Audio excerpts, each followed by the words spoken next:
Hello বন্ধু, আজকে আমি তোমাদের সব শীতের পালং শাক প্রথম বাড়িতে যেভাবে রান্না করেছিলাম সেটাই আমি তোমাদেরকে শেয়ার করব।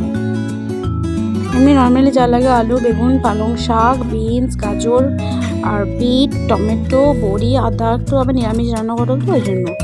প্রথমে দেখতে পাচ্ছ আমি কড়াইয়ে প্রথমে তেল দিলাম, তারপর বড়িগুলো আর কি ভেজে তুলে নেব। বড়িগুলো ভাজা হয়ে গেলে আমি এক এক করে এরকমভাবে রান্না করে তোমরা দেখো অবশ্যই কেমন লাগছে। তোমরা কেউ যেভাবে রান্না করো অবশ্যই আমার সাথে শেয়ার করো। তো আমি প্রথম যেদিন হয়েছিল আর কি সেই দিনে, এটা আজকের না, ভিডিওটা 2-4 দিনের আগে, কারণ আমাদের প্রথম রান্না হয়েছিল তো তোমাদেরকে ভিডিওটা শেয়ার করে দেরি হয়ে গেল। তো দেখো কথা বলতে বলতে বড়িগুলো ভেজে তুলে নিয়েছি। তারপর ওই তেলেই আবার পাঁচফোড়ন, আদা, লঙ্কা, তেজপাতা সব দিয়ে ওই সবজিগুলো ভেজে নিচ্ছি। পালং শাকটা বেগুনটা বাদে, কারণ ওটা লাস্টে একটু গলে যাবে না হবে, সেটা ভেজে নিলাম। ভালো করে ভেজে নিচ্ছি। তবে একটু সামান্য ঢাকা দিয়ে ভালো করে ভেজে নেবো, তাহলে ঢাকা দেওয়ার পর তাড়াতাড়ি সবজিটা ভালো ভাজা হয়ে যাবে। সবজিটা ভেজে নেওয়ার পর এরপর ওর মধ্যে আমি পালং শাকটা দিয়ে দেবো। ঢাকা দিয়ে একটু ভালো করে ভেজে নিচ্ছি।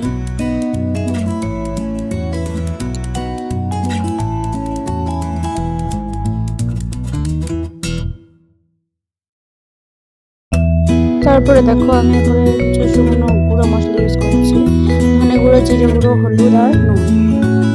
এটাকে ভালো করে ভেজে নিচ্ছি।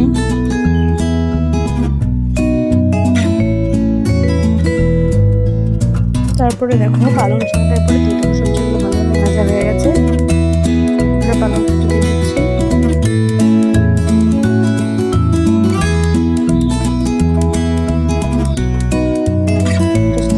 বেগুনটা দিয়ে দিয়েছি আর কি, বেগুনটা দেখানো হয়নি বা ঢাকা দিয়ে লাগাতে হবে। পালং শাক যেন জল লাগবে না, কারণ এই শীতের পালং শাকে না জল বেরোয়, তো এই জলেতেই তোমাদের সিদ্ধ হয়ে যাবে সব সবজিগুলো। দেখতেই পাচ্ছ আমার 20-30 মিনিটের মত ভালোভাবে সেদ্ধ হয়ে গেছে সব। তারপরে আমি বড়িগুলো ভেঙে দিয়ে দিলাম আর সামান্য দুটো চিনি দিয়ে দিলাম। এভাবে রান্না করে জানাই কেমন লাগে।